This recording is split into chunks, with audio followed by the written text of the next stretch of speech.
When Ariel Castro appeared in court today, he seemed meek, scared. He tried to hide his face in his collar, an image very much at odds with the truly monstrous picture prosecutors are now painting. Tonight, we're learning about how Castro allegedly kidnapped these three young women and why. We're also hearing how the young women lived, sometimes in chains, always in fear.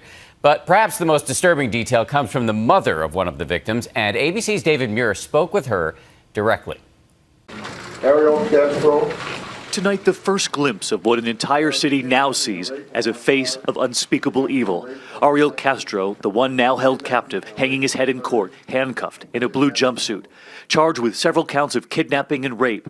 And while his alleged motives remain a mystery, the prosecutor did not hold back. This child kidnapper operated a torture chamber and private prison in the heart of our city. Prosecutor Timothy McGinty saying the law in Ohio allows for the death penalty if it's proven that Castro caused miscarriages in that house of horrors. I fully intend to seek charges for each and every act of sexual violence, rape, each day of kidnapping, every felonious assault, all his attempted murders, and each act of aggravated murder he committed by terminating pregnancies.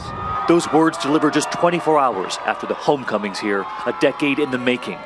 We've learned that inside that van, Gina De Jesus was overwhelmed by the crowd. But she hugged her mother, who told her, "You can do it, give them a thumbs up." And she did. A mother helping her daughter all over again. Because she's still that 14-year-old girl. In my eyes, in my heart, she is. So much lost time. Yes. But it's awesome, though. No matter how hard it is for me, but it's awesome. You got her back. Yes, that's the most important thing right now. And once inside, Gina told her parents she didn't want to sleep upstairs in a room like she'd been forced to for nearly a decade. The one thing she just said, she says, "Mom, I don't want to stay in a room." So I said, "You don't have to anymore." So that's part of the process, part of her healing and knowing that she now can do what she wants. She said she doesn't want to stay in a room. No. The family sleeping on inflatable mattresses in the living room. Her wish granted. We also learned something else, that Gina's mother, Nancy, knew Ariel Castro for years after growing up in the same community, and that Castro spoke to her on several occasions, even after her daughter had disappeared. Most recently this past year, asking her, "How are you doing?" So you would see him and he would say, "How are you doing?" Yes. Like nothing was wrong. Yes. That's chilling. It is. All the while he had your daughter. Yes. You know how many times I went through that street? I passed by that street.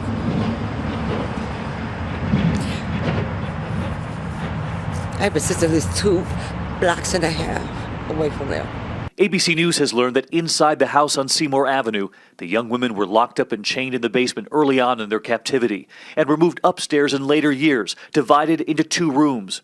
Gina and Michelle Knight often in one bedroom, Amanda Berry and her daughter in another.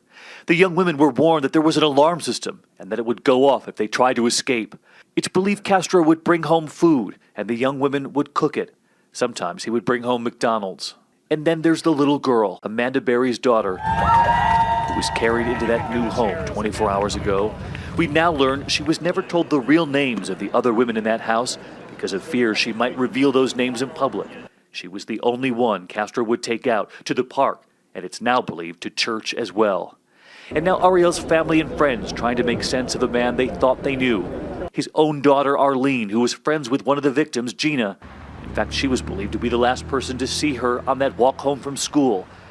She once told America's Most Wanted. My mom said no, that I can't go over her house.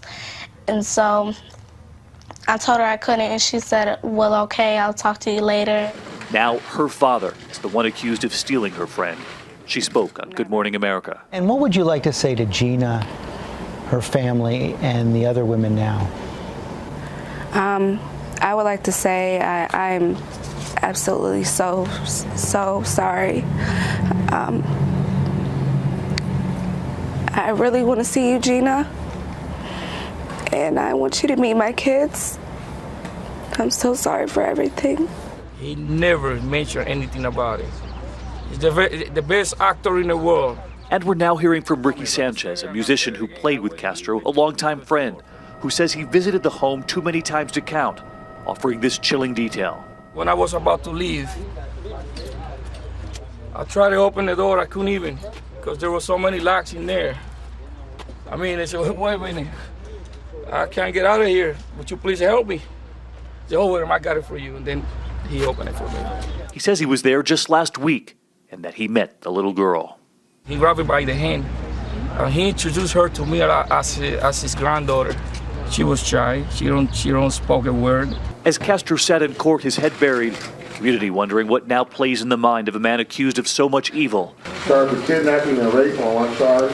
ABC station WEWS reporting on a letter found in his home, remorseful, saying he's a sex addict. He has no remorse, in my view, for the victims, for his own family. He only has remorse for himself, because people who will do the depraved things that he has done or been alleged to have done for the past 10 years has not one caring or feeling bone in his body about humanity. His family now ruined by his alleged secrets, as 3 other families tonight celebrate their daughters smiling again. They can smile freely now, which is the most beautiful thing in those 3 that went through, that they can actually smile now. And they are smiling. Yes, they are. Every second. Every second. My daughter can't stop smiling. And neither can Mom. I know. Oh, yes. I'm David Muir for Nightline in Cleveland.